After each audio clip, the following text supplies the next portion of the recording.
여러분과 제가 함께 은혜 받으실 말씀은 요한계시록 2장 12절에서 17절까지 말씀입니다. 제가 가진 성경으로 신약성경 401쪽에 있습니다.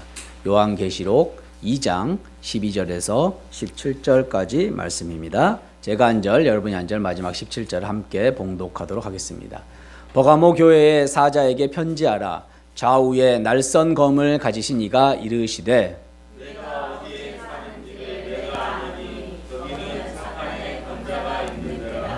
내가 내 이름을 굳게 잡아 내 충성된 증인 안디바가 너희 가운데 벗어나지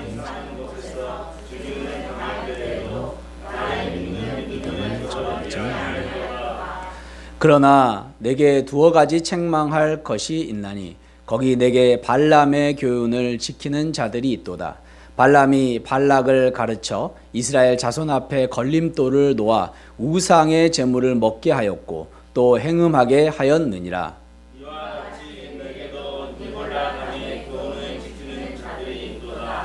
그러므로 회개하라. 그리하지 아니하면 내가 내게 속히 가서 내 입에 검으로 그들과 싸우리라. 함께 하겠습니다. 귀 있는 자는 성령이 교회들에게 하시는 말씀을 들을지어다. 이는 그에게는 내가 감추었던 만나를 주고 또 흰 돌을 줄 터인데 그 돌 위에 새 이름을 기록한 것이 있나니 받는 자 밖에는 그 이름을 알 사람이 없느니라. 아멘. 만나와 흰 돌을 받으라 라는 말씀의 제목으로 함께 은혜 받는 시간 되시길 소망합니다. 아멘. 저희들은 지금 소아시아 7교회에 함께 교회의 말씀을 나누고 있습니다. 오늘 세 번째 시간으로 버가모 교회에 대해서 함께 말씀을 나누길 원합니다. 그림과 같이 소아시아 7교회는 에베소 교회, 서머나 교회, 버가모 교회, 루아디라 교회, 사대 교회, 빌라델비아 교회, 라오디에아 교회, 이 7교회 가운데 오늘은 버가모 교회에 대해서 함께 나누기를 원합니다.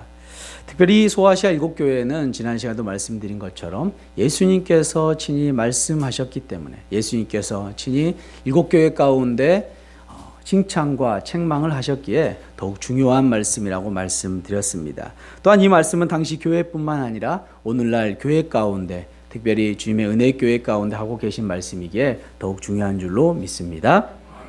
지난 시간에는 에베소 교회에도 나눴었고요. 서머나 교회에서도 함께 나눴습니다. 에베소 교회 가운데는 예수님께서 말씀하시길 첫사랑을 회복하라 라고 그렇게 말씀하여 주셨습니다.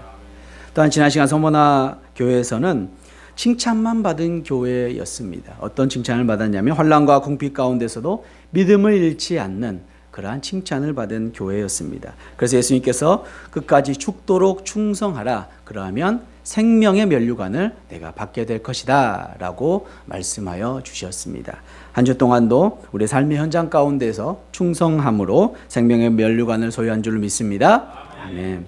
오늘 본문의 편지는 버가모 교회 가운데 예수님께서 하시는 편지의 말씀입니다. 특별히 오늘 예수님께서 버가모 교회 가운데 말씀하신 칭찬과 책망 가운데 교훈을 본받아 은혜 받는 그리고 우리의 삶이 변하는 시간 되시길 소망합니다.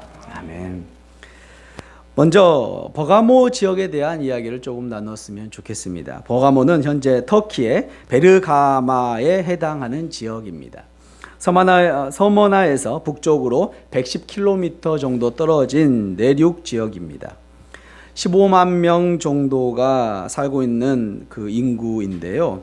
그곳에서 주위에 그 도시 주위에 300m 가량 우뚝 솟은 원뿔형의 그러한 지대에 자리 잡고 있습니다. 버가모라는 명칭은 탑 또는 성이라는 뜻인데요. 장관을 이루어지는 이 성체에는 도시의 수호신들을 위한 신전이 여럿이 많이 있다고 합니다. 또한 버가모는 소아시아에서 처음으로 황제 숭배를 위한 신전을 건설한 도시이기도 합니다. 이런 도시 배경 가운데 오늘 예수님께서 12절 가운데 먼저 말씀하십니다. 함께 봉독해 보도록 하겠습니다. 버가모 교회의 사자에게 편지하라. 좌우에 날선 검을 가지신 이가 이르시되 아멘. 먼저 편지의 발신자를 소개하고 있죠. 발신자는 당연히 예수 그리스도, 예수님이시겠죠. 예수님께서 뭐라고 자신을 소개하고 계십니까? 좌우에 날선 검을 가지신 이다라고 소개하고 있습니다. 좌우에 그냥 검도 무서운데 날이 바짝 선 검이라고 소개하고 있는 것이죠. 그 검은 바짝 섰기 때문에 종이를 그냥 그 위에 얹어놔도, 머리카락만 얹어놔도 다 잘리는 아주 날카로운 검임을 우리가 말씀 가운데 볼 수가 있습니다. 그런데 이렇게 날카로운 검이라고 예수님께서 왜 표현하고 계신 것일까요? 이외에 오늘 말씀을 통하여서 왜 예수님께서 이렇게 날카로운 검이다라고 표현하고 있는지 함께 살펴보도록 하겠습니다. 먼저 칭찬을 예수님께서 하십니다. 13절 말씀 함께 봉독해 보도록 하겠습니다. 내가 어디에 사는지를 내가 아노니 거기는 사탄의 권자가 있는 데라. 내가 내 이름을 굳게 잡아서 내 충성된 증인인 안디바가 너희 가운데 곧 사탄이 사는 곳에서 죽임을 당할 때에도 나를 믿는 믿음을 저버리지 아니하였도다. 아멘. 예수님께서 지금 안다라고 말씀하고 계시는데 무엇을 아시냐면 내가 아노니 거기는 사탄의 권자가 있는 데라. 어디가 사탄의 권자가 있는 데라고 말씀하십니까? 버가모 교회 가운데, 이 버가모의 지역 가운데 사탄의 권자가 있는 곳이라고 알고 계시다라고 예수님께서 말씀하고 계신 것이죠. 이 도대체 사탄의 권자가 왜 버가모 교회 가운데 사탄의 권자가 있는 것일까요? 배경을 조금 더 살펴보아야 하는데요. 버가모는 당시에 로마 제국의 소아시아의 수도였습니다. 로마 식민지가 되기 전에 근 200년 동안 페르가몬 왕국, 버가모 왕국에서 수도로 그곳이 있었습니다. 그 시절에 갖추어진 버가모 도서관은 또한 그 도서관이 있었는데요. 이집트 알렉산드리아 도서관. 알렉산드리아 도서관은 가장 유명한 도서관이죠. 가장 많은 책을 보유하고 있는 도서관이죠. 그 도서관을 제외하고 한다면 가장 많은 장선 20만 권을 소장하고 있는 도서관이었다고 해요. 지금은 인쇄술이 발전해서 금방 책을 출판할 수 있지만 당시는 다 필사해야 되잖아요. 우리 고난주간에 다 필사해 보셨잖아요. 쉽던가요? 어렵죠. 그런데 그 20만 권이나 책을 소유하고 있는 도서관이 있었다는 것은 굉장한 문화를 그렇게 소유하고 있는 도시였다는 것을 우리가 생각해 볼 수가 있습니다. 또한 버가모는 로마 제국에 자진해서 왕국을 바쳤어요. 자기 로마가 점점 커지니까 전쟁도 하기 전에 두려워서 또 어떤 이유에서든지 버가모를 그 왕국을 로마에 바친 그런 나라인 것이죠. 그래서 이 나라는 소아시아의 아까 수도라고 말씀드렸는데 오늘날 우리나라에 따지면 도청 정도가 버가모에 이게 건립되어 있었던 것이죠. 그렇기 때문에 이 도청에는 누가 있습니까? 도지사가 있잖아요. 그래서 그러듯이 여기에도 누가 있냐면은 총독이 파견돼, 로마에서 총독이 파견돼서 소아시아 전체를 다 다스릴 수 있도록 총독이 파견되어 있었다는 것입니다. 게다가 버가모는 아까 초반에도 말씀드린 것처럼 배경에 말씀드린 것처럼 여러 신전이 있었다는 것이죠. 제우스 신을 비롯하여 아데나, 디오니수스 등에서 바쳐진 신전이 있었고 의료의 신이라고 일컬어지는 아스클레피오스의 신전과 의료시설이 있었다는 거예요. 굉장히 많은 신전들이 있었다는 것은 당연히 우상을 그렇게 숭배하고 있었다고 우리가 생각할 수 있는 것이죠. 이와 같이 버가모에는 수많은 이교 신전들과 사원들이 질비해 있었습니다. 나아가 로마 행정의 중심지로서 로마 황제 숭배에 대해서 대단히 열정적인 도시였다고 전해지고 있죠. 초반에도 제가 말씀드린 것처럼 버가모에서는 가장 먼저 황제 숭배의 신전이 세워진 곳이 바로 버가모 지역인 것이죠. 또 나아가서 로마 행정의 중심지로서 로마 황제 숭배에 대한 대단한 열정을 가지고 있었고 버가모시는 온갖 우상 종교와 잡다한 사상들 그리고 부도덕한 삶의 교양인 삶 그리고 사탄이 자신의 거주지로 삼을 만큼 굉장히 문란한 삶을 살고 있었던 곳이 이 버가모 지역이었다는 것이죠. 그렇기 때문에 예수님께서 오늘 말씀하신 게 내가 다 알고 있다. 사단의 권자가 그곳인 것을 알고 있다라고 말씀하고 계신 것이에요. 그러나 이러한 환경 가운데서 그리스도인들이 신앙을 지키고 살기에는 너무나 어렵고 힘든 삶이었다는 것입니다. 예수님만 주님을 고백한 그리스도인들, 다른 우상들을 절대 섬기지 않는 그리스도인들에게는 하루하루 살기가 힘든 곳이 이 버가모 지역이었다는 것이죠. 그 중심에는 황제 숭배 사상이 있었다는 것이죠. 그런데 왜 로마인들은 황제를 신이라고 숭배하라고 했을까요? 물론 첫 번째는 황제를 존경하고 충성심을 기르기 위해서였겠지요. 그러나 그것보다 더 큰 의미는 뭐냐면 당시 로마가 아주 큰 제국이었잖아요. 그 제국을 다 다스리기 위해서는 바로 일신 사상이 필요했다는 거예요. 한 가지 신으로만 그렇게 믿고 나아갈 수 있는 그런 다스림이 필요했다는 것입니다. 그렇다면 당시 황제 숭배는 어떻게 하는 것이었을까요? 아주 간단했습니다. 신전을 그렇게 세워놓고 그곳에 들어가서 그곳에서 그렇게 인사를 하는 거죠. 가이사는 나의 하나님이자 주님이십니다. 그렇게 경배를 하고 나오면 됐어요. 아주 간단한 그런 숭배를 하는 거였죠. 그렇게만 하면 로마에서 주는 모든 혜택을 누릴 수 있었던 것이죠. 그런데 그래서 그 버가모 사람들은 반대할 이유가 없었죠. 그냥 간단하게 일주일에 한 번, 하루에 한 번씩 가서 인사만 하고 버가모는 나의 하나님입니다. 이렇게 가이사는 나의 하나님입니다라고 말만 하면 됐으니까요. 그런데 그리스도인들은 그렇게 하지 않았다는 것이죠. 더구나 지금 버가모가 이 도청 같은 수도, 그 소아시아의 수도라고 말씀드렸잖아요. 그곳에 총독이 있는데 이 총독에게는 아주 큰 권한이 있었어요. 로마 황제로부터 받은 권한이 있었는데 그 권한이 뭐냐면 바로 사형권이 있었어요. 사형권.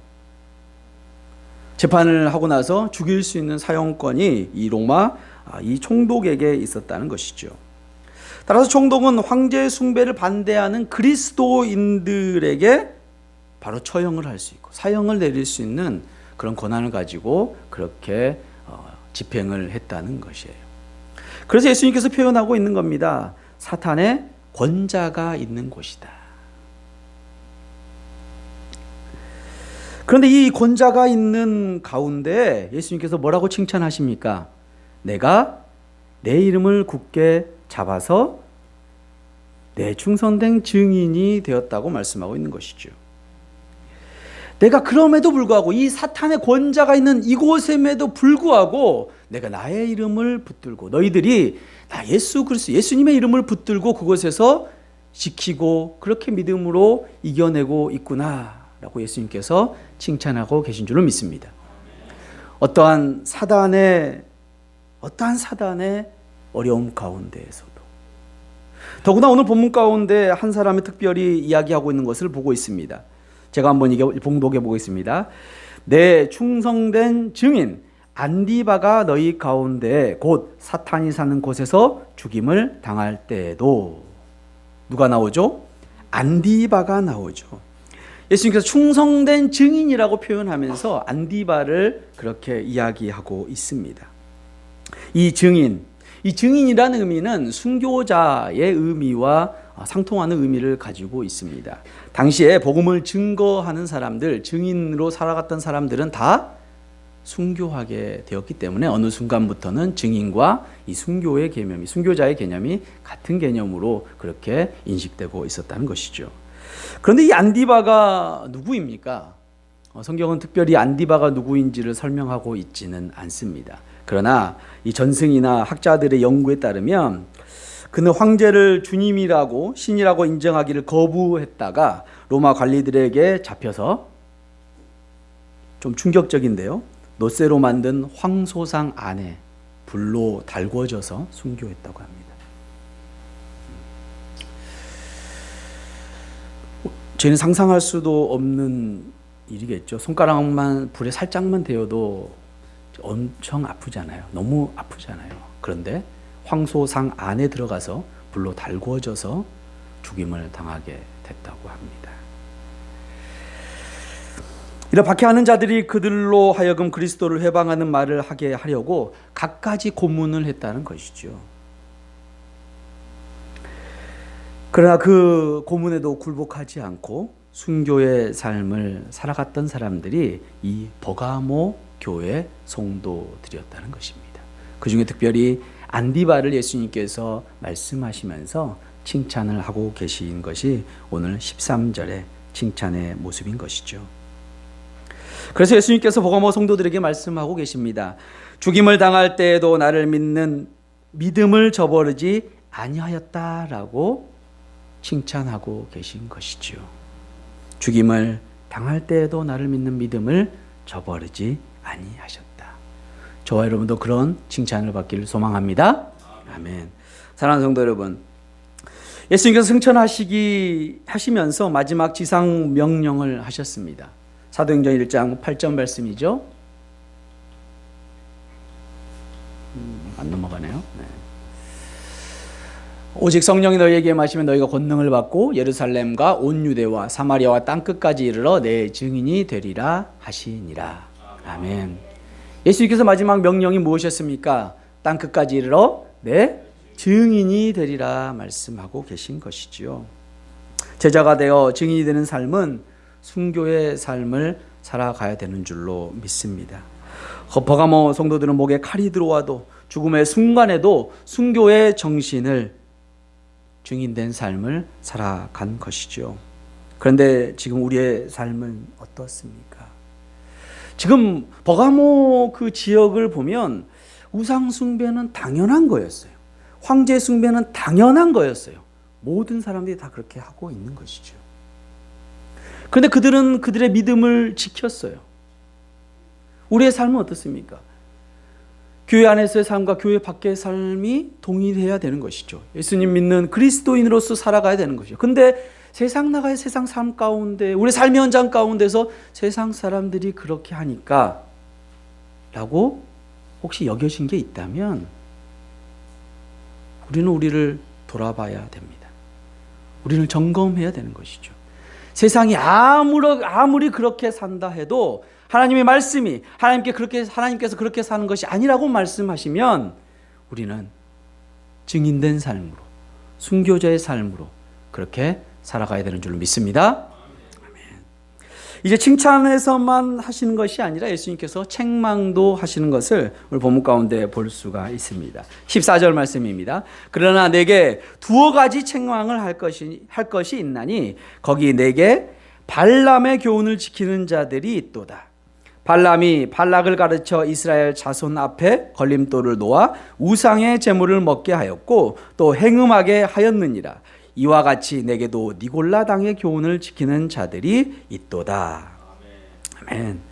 충성된 증인의 삶을 살고 있었던 버가모 성도들에게도 내부적으로 중대한 이단이 영향에 노출되었다는 것이죠. 누구죠? 니골라 당, 15절에 니골라 당의 교훈에 넘어가는 사람들이 있었다는 것이에요. 내분이 일어나고 있었다는 것이죠. 그런데 이 니골라 당과 지금 빗대어서 예수님께서 표현하는 게 누구입니까? 발람의 교훈이라고 이야기하면서 둘이 비슷한 그런 비유로 예수님께서 말씀하고 계시는 것을 볼 수가 있습니다. 예수님은 구약의 거짓 선지자의 대표격인 발람에게 교훈을 받고 있는 것이죠. 이 발람은 바로 구약 선지자 중에서 가장 대표적인 거짓 선지자였다는 것입니다. 니골라나 발람의 이름은 원래 뜻을 보면 니골라나 발람의 뜻을 보면 백성을 이기는 자라는 같은 의미를 갖고 있는 것을 우리가 살펴볼 수가 있습니다. 구약의 발람 사건은 민수기 22장에서 24장 가운데 그 사건을 다루고 있습니다. 발람은 이스라엘 사람이 아니었지만 여호와 하나님의 감동을 받은 이방 출신의 선지자였습니다. 때는 이스라엘 백성들이 출애굽해서 이 민수기 그 장을 보면 이스라엘 백성들이 출애굽해서 이제 가나안으로 들어가기 그 직전 그 가운데 모압 땅을 지나가야 되는 상황이 된 거예요. 모압 땅을. 그래서 모압 땅을 지나가야 되는데 이 모압 왕은 이스라엘 백성들을 지나가게 하기 싫은 거였어요. 그래서 이 모압 왕 발락 왕이 그가 생각을 하게 된 것이죠. 그가 생각한 건 뭐냐면 아주 위대한 선지자가 있다고 하는데 그 선지자를 통해서 저주해서 그들이 이스라엘 백성들이 못 지나가게 하자라는 그런 계책을 생각하게 된 것이죠. 민수기 22장 5절에서 6절 말씀입니다. 그 죽인 자 외에 미디안의 5 왕을 죽였으니 이 앞에 없나요? 제가 봉독해 보겠습니다. 그가 사신을 부올의 아들 발람의 고향인 강가 부돌에 보내어 발람을 부르게 하여 이르되 보라 한 민족이 애굽에서 나왔는데 그들이 지면에 덮여서 우리 맞은편에 거주하였고 우리보다 강하니 청하건대 와서 나를 위하여 이 백성을 저주하라. 내가 혹 그들을 쳐서 이겨 이 땅에서 몰아내리라. 그대가 복을 비는 자는 복을 받고 저주하는 자는 저주를 받을 줄을 내가 알미니라. 아멘. 이 발락 왕이 발람을 데리러 가서 이야기한 것이지요. 우리가 이 발람의 사건은 아주 알고 있는 사건이 있죠. 어떤 사건일까요? 구약에서 그 동물이 말을 하는 사건, 말하는 나귀 사건이 이 발람의 사건이잖아요. 그래서 발람이 그렇게 출발하게 되죠. 발락 왕으로 출발하게 되는데 아니 항상 타고 다니던 나귀가 말을 안 듣는 거예요. 앞으로 가야 되는데 옆으로 가고 계속 길에서 어긋나는 거죠. 어긋날 때마다 채찍질을 했습니다. 3번이나 채찍질을 했는데 갑자기 그때 여호와의 사자 하나님께서 이 나귀의 입을 열어서 이야기하게 하시고 또한 발람의 눈을 열어서 보게 했죠. 그 앞에 여호와의 사자가 칼을 들고 서 있었다는 것이죠. 그런 체험을 하게 돼서 발람이 그때는 이야기하게 됩니다. 아니 하나님 이제 원하시지 않으면 제가 가지 않겠습니다라고 이야기하죠. 그때 여호와의 사자가 말씀하는 건 뭐냐면 가되 내가 말하는 것만 전하고 다른 것은 전하지 말라고 이야기하게 됩니다. 그래서 발람은 발락 왕에게 찾아가게 되지요. 그리고 많은 재물을 약속받게 된 것이죠. 신탁을 받은 발람은 입에서 저주의 말이 나오는 것이 아니라 그런데 축복의 말만 나오게 됩니다. 몇 번이나요? 4번이나 그렇게 예언하게 되죠. 여기까지 아주 좋았습니다. 여기까지는 아주 좋았어요. 그런데 여기서 그냥 돌아갔으면 됐는데 발람이 재물에 눈이 멀게 된 것이죠. 발락 왕이 주겠다는 그 재물에 눈이 멀어서 한 가지 계책을 이야기하게 됩니다.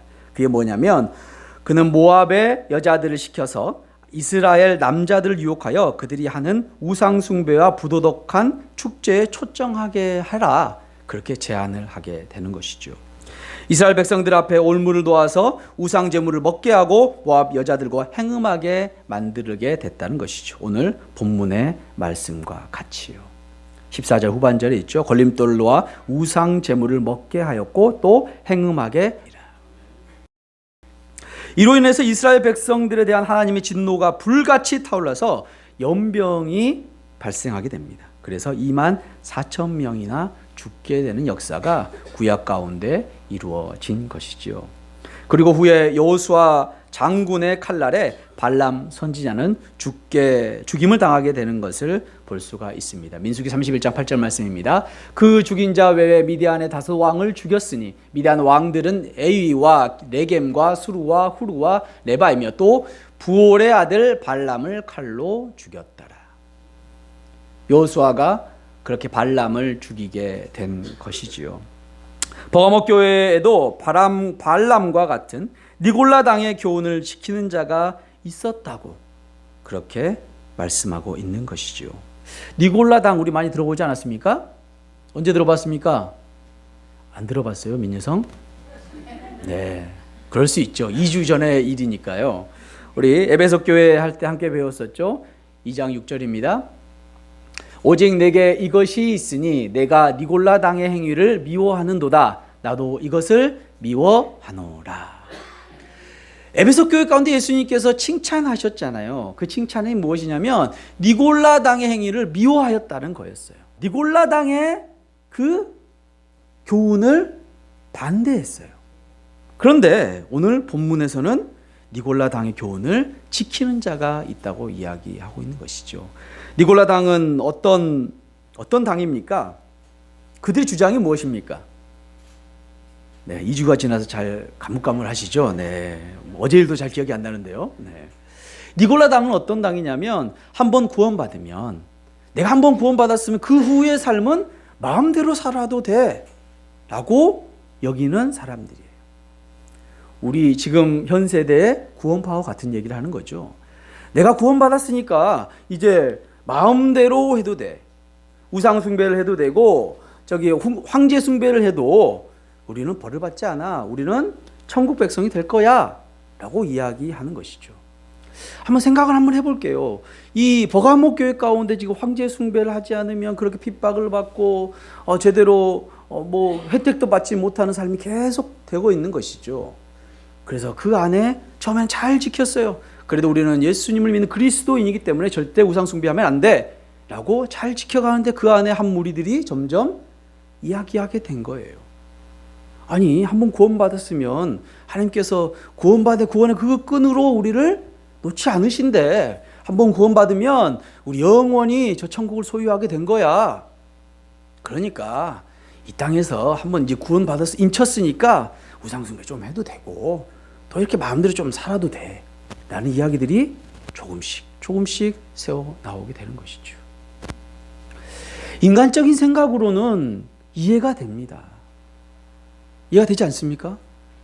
아니, 거기 그냥 그 신전에 가서 황제 숭배 가서 한번 고기 한번 이렇게 조아리면 먹을 것도 주고 모든 혜택 누릴 수도 있고 마음대로 이렇게 살아갈 수 있는데 너무 힘들잖아요. 거기다가 숭배 안 하면 잡아가서 또 이렇게 우리 동료처럼 또 안디바처럼 죽게 되고 얼마나 두렵습니까? 예수님 믿는 게 이렇게 두렵습니다 라고 그 안에서 그렇게 내분이 일어나게 된 것이죠. 그러나 예수님께서 뭐라고 말씀하십니까? 바울은 로마서 6장 1절에 이렇게 이야기합니다. 우리가 은혜를 더하기 위하여 죄 가운데 거하자. 그런즉 우리가 무슨 말을 하리요? 은혜를 더하게 하려고 죄 가운데 거하겠느냐. 이미 바울도 이 니골라 당에 대해서 알고 있었고요. 지금 이 표현은 무엇이냐면 아니 은혜를 더하기 위해서 죄 가운데 거하자라고 이야기하는 니골라 당에 너희들이 말이 옳으냐라는 이야기죠. 은혜를 더하기 위해서 어떻게 죄 가운데 계속 거하게 하겠습니까? 이미 은혜를 받았기 때문에 죄 가운데 마음대로 살아야 된다라고 이야기한다는 것은 말이 안 된다는 이야기를 이미 사도 바울은 이야기하고 있는 것이죠. 주님은 그리스도인들에게 예수의 이름으로 굳게 지키고 주님의 이름을 부인하지 않는 것과 같이 진리를 굳게 붙잡는 것도 원하시지만 더불어서 복음에 합당한 삶, 세상과 구별된 삶, 세상에서 빛과 소금이 되어서 그리스도의 충성된 증인이 되는 것을 간절히 바라고 계신 줄로 믿습니다. 예수 그리스도는 우리를 거룩한 하나님의 백성으로 만드시기 위해서 죽으셨습니다. 우리가 죄 가운데 거하면서 죄를 즐거워하라고 구원해 내신 것이 아니라는 것입니다. 이제 죄 가운데 거하지 말고 구별된 삶을 영원히 살아가자라고 예수님께서 저와 여러분을 구원하신 줄로 믿습니다. 이제 예수님께서 처방을 하십니다. 어떤 처방을 하시는가요? 16절 말씀입니다. 그러므로 회개하라. 회개하라고 말씀해요. 회개하라. 너희들이 지금 니골라 당의 교훈에 현혹된 사람이 있다면 니골라 당은 갑자기 혹할 수 있죠. 분명히. 아니 조금 편하게 믿음 생활하면 되지. 주일날 나와서 예배만 드리면 되지. 주 6일 동안은 밖에 나가서 우리 마음대로 돈 열심히 벌고 하고 싶은 거 하고 그때는 예수님 약간 밀어놓고 주일날만 와서 이렇게 예배 드리면 되지. 그럼 구원받은 거 아니야? 라고 할 수 있는 거지요. 그런데 예수님께서 뭐라고 말씀하십니까? 회개하라 라고 말씀하십니다. 회개하라 라고 말씀하신 줄로 믿습니다. 니골라 당의 그 교훈을 따랐던 사람, 교회 안의 삶과 교회 밖의 삶이 분리되었다면 회개해야 되는 줄로 믿습니다. 다시 복음을 붙들고 돌아와야 될 줄로 믿습니다. 세상 바라보고 세상 환경 때문에 어쩔 수 없다고 나를 타협하는 것이 아니라 그럼에도 불구하고 나는 예수님을 붙들겠다. 그럼에도 불구하고 난 그리스도인으로 살아가겠다고 그렇게 주님께 돌아야 되는 줄로 믿습니다. 사랑하는 성도 여러분, 정말 이 회개하라 이 말씀에는 우리의 삶을 항상 돌아봐야 되는 것 같습니다. 우리의 모습을 날마다 그렇기 때문에 말씀 앞에 겸허히 우리의 모습을 점검해야 한다는 것이죠. 우리는 하나님의 언약 백성으로 택한 백성입니다.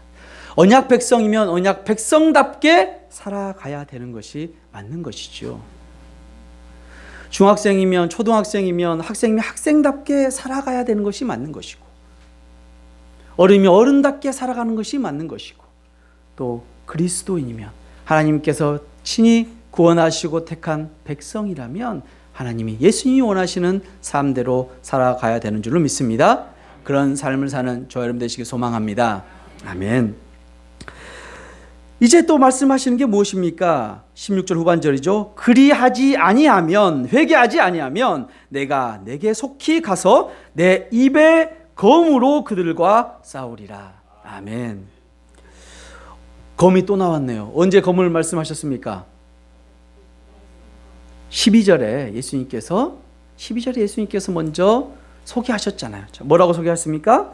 좌우에 날선 검을 가지시니가 말씀하시겠다라고 하신 것이죠. 그 이유를 이제 알 수 있는 것이죠. 16절에 그리하지 아니하면, 회개하지 아니하면 내가 내게 속히 가서 내 입의 검으로 그들과 싸우리라. 아멘. 검은 검인데 어떤 검이라고 말씀하십니까? 내 입의 검, 내 입의 검, 말씀을 의미하겠지요. 성경은 검을 말씀이라고 이야기합니다. 에베소서 6장 17절 말씀입니다. 구원의 투구와 성령의 검, 곧 하나님의 말씀을 가지라. 아멘. 그 말씀의 검으로 나오시겠다, 친히 찾아오시겠다 말씀하고 계신 것이죠.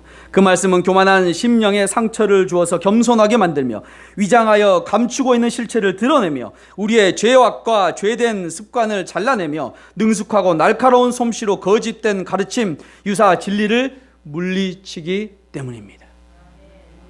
그 말씀의 검이 우리의 심령의 골수를 쪼개는 줄로 믿습니다. 주님의 그 칼은 그 신자들을 보호하기 위함이기도 하지만, 그 기능도 있지만 버가모 교회에 발해진 경고에서처럼 그 대적들을 물리치는 선멸하는 심판의 칼로도 쓰일 수 있다는 걸 기억하시기 바랍니다. 편지를 마치며 이기는 자들에게 이제 예수님께서 약속을 하십니다. 우리 17절 말씀 함께 봉독해 보겠습니다. 귀 있는 자는 성령이 교회들에게 하시는 말씀을 들을지어다. 이기는 그에게는 내가 감추었던 만나를 주고 또 흰 돌을 줄 터인데 그 돌 위에 새 이름을 기록한 것이 있나니 받는 자 밖에는 그 이름을 알 사람이 없느니라. 아멘. 예수님께서 끝으로 이기는 자들에게 선물을 주신다고 말씀하십니다. 어떤 선물을 주신다고 말씀하십니까? 만나와 흰 돌을 주시겠다고 말씀하고 계시는 것이죠. 감추었던 만나하면 무엇이 생각납니까? 출애굽. 그렇죠. 출애굽한 이스라엘 백성들에게 하나님께서 만나를 어디에서부터 주셨죠? 광야에서, 땅에서 솟아났나요? 하늘에서 주셨잖아요. 만나를 하늘에서 그렇게 먹을 수 있는 그런 양식으로 주셨다는 것이죠. 다시 말하면 만나는 하나님의 하늘 곳간에서 내려진 하늘 양식이라는 것입니다. 예수님은 빈들판에서 자신들 따르는 무리들에게, 제자들에게 말씀하셨습니다. 요한복음 6장 32절 33절 말씀입니다. 우리 함께 스크린을 보면서 봉독해 보겠습니다. 예수께서 이르시되 내가 진실로 진실로 너희에게 이르노니 모세가 너희에게 하늘로부터 떡을 준 것이 아니라 내 아버지께서 너희에게 하늘로부터 참떡을 주시나니 하나님의 떡은 하늘에서 내려 세상에 생명을 주는 것이니라. 할렐루야. 아멘. 뭐라고 말씀하십니까? 예수님께서 이 하늘의 이 만나는 바로 하늘로부터 내리는 생명의 떡이라고 말씀하고 있는 것이지요. 광야 백성들에게 먹었던 만나는 하늘의 양식이며 생명의 양식을 상징하는 것이라는 것입니다. 6장 35절 말씀입니다. 예수님께서 이르시되 나는 생명의 떡이니 내게 오는 자는 결코 줄이지 아니할 터이요 나를 믿는 자는 영원히 목마르지 아니하리라. 아멘. 예수님께서 뭐라고 말씀하십니까? 생명의 떡이 누구라고 말씀하십니까? 예수님이라고 말씀하지 않습니까? 이 만나가 바로 예수님을 상징하고 있는 것이지요. 결론적으로 감추어진 만나를 주겠다는 것은 예수님과 풍성한 교제를 통한 새 생명을 누리게 하겠다라는 예수님의 선물인 줄로 믿습니다. 또한 두 번째 선물이 무엇입니까? 흰 돌을 주시겠다라고 말씀하고 있는 것이죠. 고대 사회에서 흰 돌은 여러 가지 용도로 사용되었다고 합니다. 재판정에서는 재판을 받고 있는 사람이 무죄이면 흰 돌을, 유죄이면 검은 돌을 항아리에 넣었다고 합니다. 이때 흰 돌이란 무죄 방면을 의미하는 것이죠. 또한 테사라라고 하는 희고 네모난 돌은 공중 연회장에서 자유로이 들어갈 수 있는 출입 티켓이 됐다고 합니다. 이 흰 돌인데 네모난 흰 돌, 그것은 출입증이 된 것이죠. 주님께서는 세상의 온갖 유혹을 물리치고 죄의 낚시를 거부한 자들에게 하늘 잔치에 자유로이 출입할 수 있는 출입증을 주신 줄로 믿습니다. 그것을 약속하신 거예요, 이 흰 돌이라는 것은. 그리고 그 돌 위에 받는 자만이 알아볼 수 있는 새 이름이 새겨 있다고 오늘 본문에 말씀하고 있습니다. 새 이름이 무엇일까요? 무슨 이름이 써 있을까요? 천국 가는 이름, 생명 이름. 천국 갈 때는 뭐가 필요합니까? 우리의 능력으로 갈 수 있습니까? 그러면 누구 능력으로 합니까? 누구의 옷을 입어야 됩니까? 예수 그리스도의 옷을 입어야 한다는 것이죠. 이 돌에 써 있는 것은 예수 그리스도의 이름인 줄로 믿습니다. 그 예수 그리스도의 그 돌을 가지고 우리가 저 천국에 마음 놓고 돌아다닐 수 있는 것을 오늘 예수님께서 선물로 표현하고 계신 것이지요. 만나와 흰돌이 상징하는 그 선물의 의미는 무엇일까요? 예수님과의 끊어지지 않는 그 교제를 의미하는 것이죠. 예수님과 언제나 동행하는 삶, 언제나 함께하는 삶, 예수님께서 언제나 우리를 붙들어 주시는 그 삶을 의미하는 것이 만나와 흰돌의 의미인 것입니다. 한번 생각해 보십시오. 얼마나 행복할까요? 얼마나 행복할까요? 이 선물을 기대하게 되면 지금 버가모 교회 가운데 있는 어려움, 무슨 어려움입니까? 핍박 있지 않습니까? 우상 숭배 안 한다고, 황제 숭배 안 한다고 그들을 잡아서 죽이기까지 하는 이 어려움 아니겠습니까? 그러나 이 어려움을 이기는 자들에게는 예수님께서 만나와 흰돌을 주시겠다고 말씀하셨습니다. 영원히 주님이 함께 하시겠다고 말씀하여 주시는 것이지요. 그것보다 더 큰 행복이 어디 있겠습니까? 우리가 믿고 따르는 예수님, 그 주님은 그냥 신이 아니라 이 천지 만물을 창조하신 창조이신 줄로 믿습니다. 어떠한 이단의 유혹에도 복음을 단단히 붙들고 승리하여 만나와 흰돌을 소유하는 저와 여러분 되시길 소망합니다. 아멘. 말씀을 마치고자 합니다. 사랑하는 성도 여러분, 예수님께서 친히 버가모 교회 가운데 칭찬과 책망을 하셨습니다. 이 칭찬과 책망은 오늘 우리 주님의 은혜교회에 하시는 말씀인 줄로 믿습니다. 우리 주님의 은혜교회는 버가모 교회가 들었던 칭찬과 같이 어떠한 사탄의 그 환난과 핍박 가운데서도 예수님을 믿는 믿음을 저버리지 않는 증인된 삶을 살아가야 되는 줄로 믿습니다. 증인된 삶은 순교자의 마음을 가지고 살아가는 것입니다. 언제나 주님의 사랑을 전하겠다는 순교자의 삶, 그 삶을 소유하는 저와 여러분 되시길 소망합니다. 또 하나 버가모 교회는 니골라당의 교훈에 빠져 있었습니다. 구원 받았으면 막 살아도 된다. 아무렇게 살아도 된다. 구원 받았으니 이제 세상의 이치에 따라서 세상이 원하는 것들, 우리가 벌어야 할 것들, 만몬을 그렇게 우상 숭배해도 우리는 구원받은 자녀이다라고 여기는 것이 니골라 당의 모습인 것이죠. 이 다른 교훈에 빠져버렸던 것입니다. 혹시 우리 삶 가운데에 그러한 모습이 있다면, 우리의 삶의 현장 가운데 물론 겉으로는 당연히 그리스도이니까 어디 무덤 앞에서 절하지 않지요. 하지만 조금 깊이 생각해 보면 예수님 말씀대로 살지 않는 것, 두 신을 섬기며 살아가는 것, 한 발은 교회, 한 발은 세상을 그렇게 하고 있다는 것, 주님께서 말씀하십니다. 회개하고 돌아오라고 말씀하십니다. 우리 예수님께서 얼마나 사랑이 많으신지요. 그렇게 한 발 한 발 양쪽에 양다리를 걸치고 있어도 지금까지 그러한 삶을 살았음에도 불구하고 돌아오면, 회개하고 돌아서면, 이제 그렇게 살지 않고 주님께 더 가까이 가겠다고 그렇게 돌아서기만 하면 사랑과 은혜가 충만하신 우리의 하나님 예수님께서 괜찮다, 다 용서해 줄게, 앞으로 나와 함께 하자, 내가 만나와 흰돌을 너에게 줄게, 영원히 나와 교제하며 살아가자라고 다독여 주시는 분이 우리가 믿고 따르는 주님인 줄로 믿습니다. 우리를 언제나 사랑해 주시는 그 예수님이 인 줄로 믿습니다. 그러기에 우리는 돌이켜야 됩니다. 그러기에 우리는 돌아서야 합니다. 예수님께로 돌아서서 주님이 원하시는 언약 백성으로서의 삶을, 그리스도인으로서 이 세상 가운데 빛과 소금의 역할을 감당하는 저와 여러분들 되셔서 만나와 흰돌을 소유하는 주님의 은혜교회 성도님 되시길 소망합니다. 아멘. 눈을 들어 주를 보라, 눈을 들어 주를 보라, 내 모든 염려 주께 맡겨라. 슬플 때에 주님의 얼굴 보라, 사랑의 주님 안식 주리라.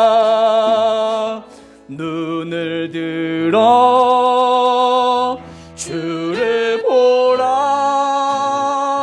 내 모든 염려 주께 맡겨라. 슬플 때에 주님의 얼굴 보라, 사랑의 주님 안식 주리라. 아멘. 이제 우리 결단의 기도로 나아갑니다. 말씀 앞에 우리의 모습 돌아봅니다. 우리의 모습 가운데 니골라 당의 모습이 있다면, 세상 환경과 세상의 이치가 당연한 듯 받아들이고 있다면, 주일날 주님 앞에 나와 예배드리면 됐지, 모든 것 다 용서 구하며 용서해 주시니까 또 한 주 동안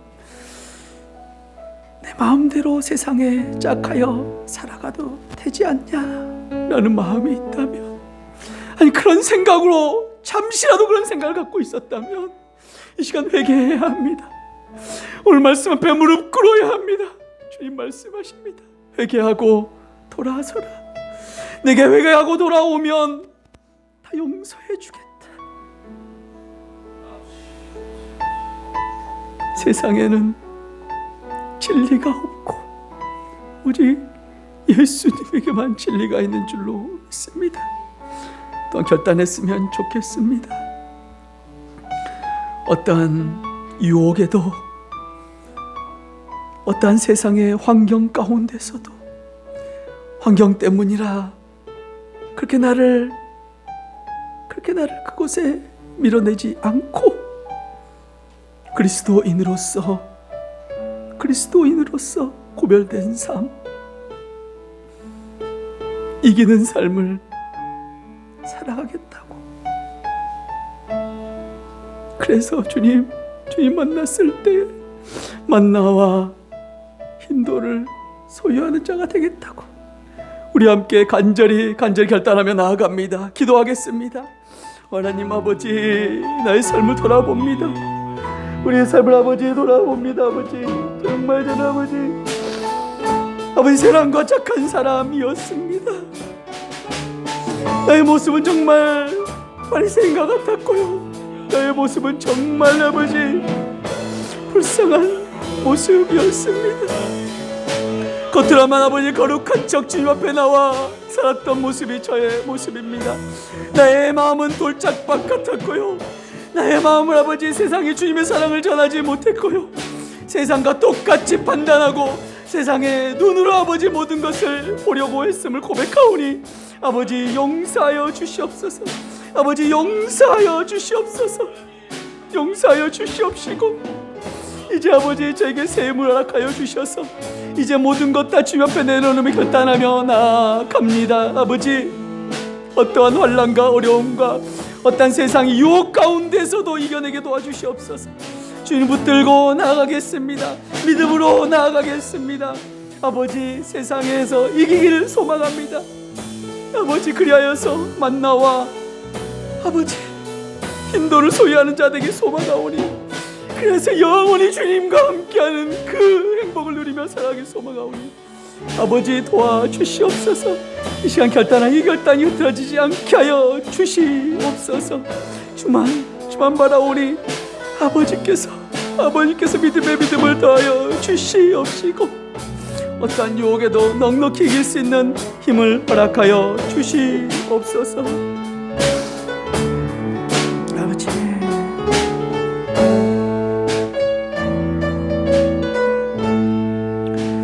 사랑이 많으신 하나님 아버지, 이 시간 저희들 작은 입술로 저희들의 삶을 말씀 앞에 비춰보며 주님 앞에 회개로 나아갔습니다. 용서하여 주시옵소서. 또한 아버지, 저희들 결단하며 이 시간 무릎 꿇습니다. 어떠한 유혹에서도 세상과 짝하지 않고 세상과 구별된 그리스도인으로서 언약 백성으로서의 삶을 살겠다고 이 시간 결단하여 나아갔사오니 주님 이루어 주시옵소서. 성령님 통하여서 날마다 간섭하여 주셔서 주님의 백성, 언약 백성으로서 삶을 살아갈 수 있는 거룩한 존재가 되어갈 수 있도록 은혜를 베풀어 주시옵소서. 그래서 주님이 주신 만나와 흰돌을 소유하는 자들에게 소망하오니 이루어 주시옵소서. 감사드리며 예수님 이름으로 기도드립니다. 아멘.